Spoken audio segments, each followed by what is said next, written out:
लोग पढ़ते हैं खुरपका और मुंहपका रोग। जानते हैं कि पशुओं के लिए ये बहुत ही सामान्य बीमारी होती है, अधिकतर पशुओं में पाई जाती है। ये चाहे गाय हो, भैंस और सुअर है, बकरी है, भेड़, इस सब में ये खुरपका और मुंहपका रोग पाया जाता है।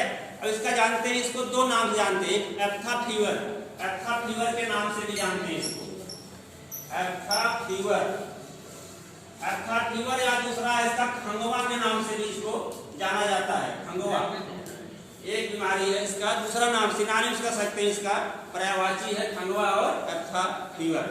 और इसके जानते हैं कि एक होता है कि इसके लक्षण क्या होते हैं। खुरपका मुंहपका जानते, जैसा नाम से इसको हम लोग या पट्टी के नाम से भी जानते हैं,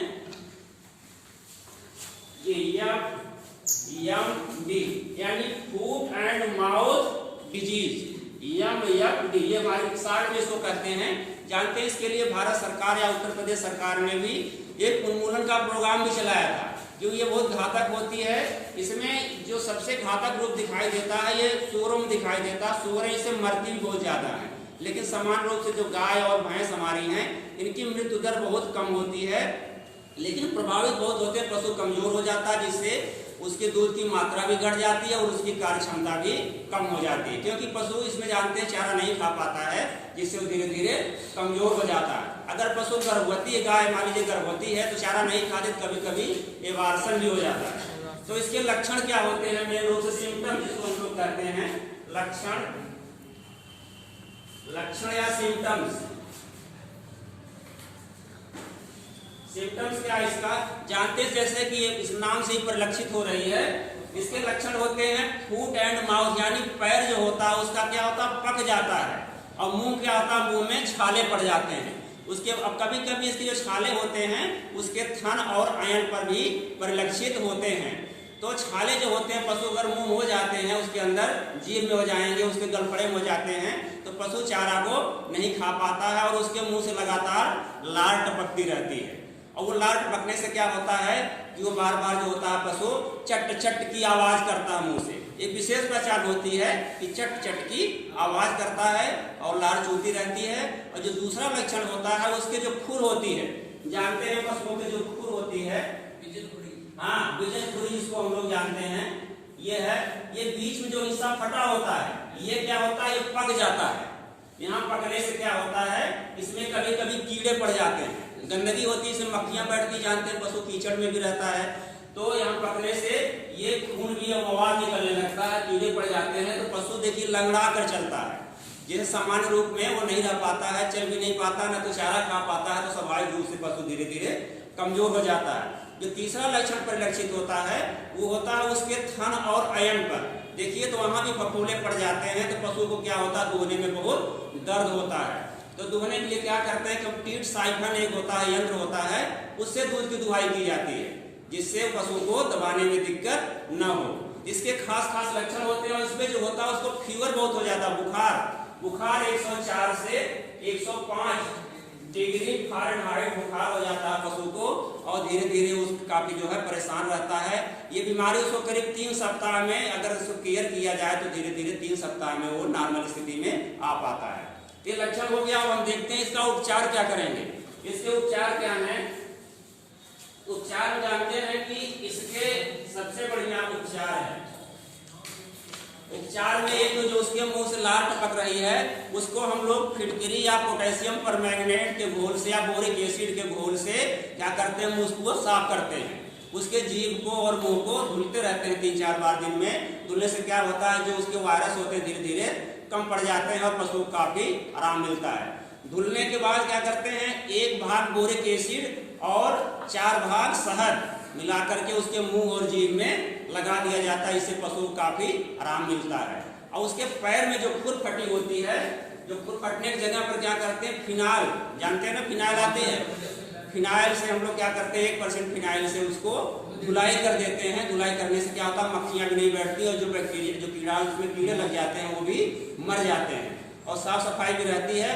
उसके अलावा उसमें क्या करते हैं कि सीबाजाल पाउडर भी आता है, फिनाइल से धुलने के बाद सीबाजाल पाउडर छिड़क देते हैं पैरों पर, जिससे मक्खियां भी नहीं बैठती और धीरे धीरे उसका घाव सूखने लगता है।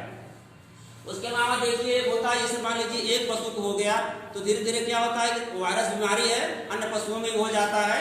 तो जो अन्य पशु प्रभावित होते हैं तो उसके लिए क्या कहते हैं, एक फूट बाथ, इसमें एक टेक्निकल टर्म होता है फूट बाथ। जैसा कि जानते हैं नाम से भी है पैर का नहलाना, फूट बाथ। पका में हम लोग आगे बढ़ते हैं, एक विशेष रूप से इससे प्रक्रिया की जाती है फूट बाथ की।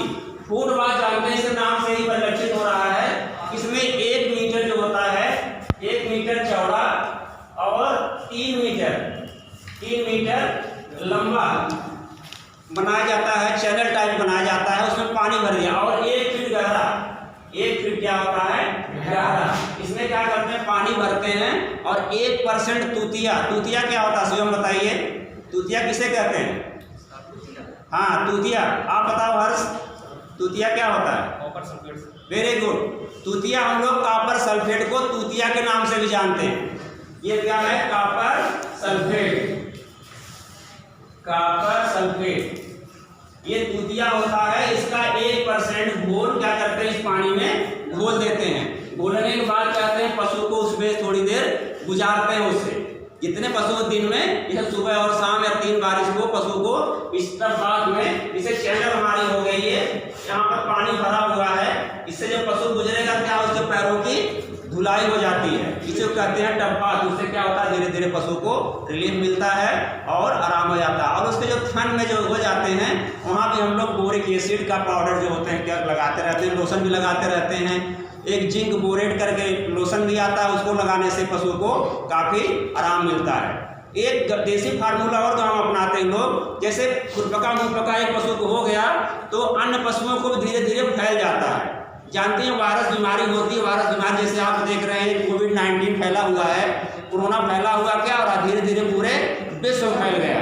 वायरस बीमारी है, ये छुआछूत से फैलती रहती है। तो इसमें क्या होता है कि दूसरे पशु भी प्रभावित हो जाते हैं, क्योंकि इतना हम लोग केयर नहीं कर पाते हैं। तो जब वो पशु प्रभावित होगा तो क्या करते हैं, गांव में एक पशु से लार टपक रही है, लार चू रही लगातार, तो लार को लेकर अन्य पशुओं के मुंह में थोड़ा थोड़ा लगा देते हैं। उससे क्या हुआ कि अन्य पशु भी प्रभावित थोड़े थोड़े हो जाएंगे। एक तरह से उसका टीकाकरण हो जाता है। जब पशु को अंदर थोड़ा सा वायरस आ गया तो उसको हल्का फुल्का बुखार आएगा, लेकिन धीरे धीरे वो सहनशील हो जाता है। तो वही पशु प्रभावित हो जाते हैं, लेकिन ज़्यादा प्रभाव पर नहीं डाल पाता। अगर हम लोग कुछ नहीं करते हैं तो क्या हुआ कि सब पशु कहीं न कहीं से प्रभावित होते हैं। तो एक तरह से ये हम लोग इम्यूनिटी पावर उसके अंदर डेवलप करते हैं। तो ये सामान्य रूप से जो देसी फार्मूला है। उसके अलावा इसका देखिए टीका भी लगता है। इसके जो टीके लगते हैं ये बहुत इंपॉर्टेंट हैं और इसको 6-6 महीने में टीके लगाए जाते हैं। ये नहीं कि एक बार लगा दिए साल भर नहीं लगाएं।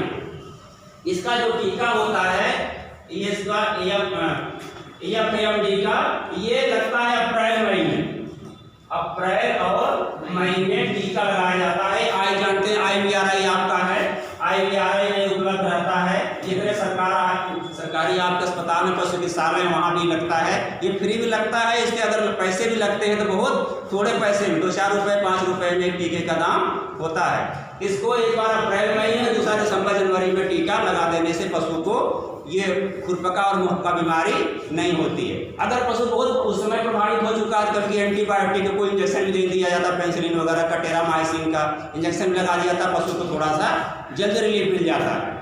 तो आज हम लोग पढ़ लिए खुरपका और मुहपका रोग। अगले क्लासों में हम लोग दूसरी बीमारी के बारे में अध्ययन करते हैं। अब क्लास में ही समाप्त करते हैं।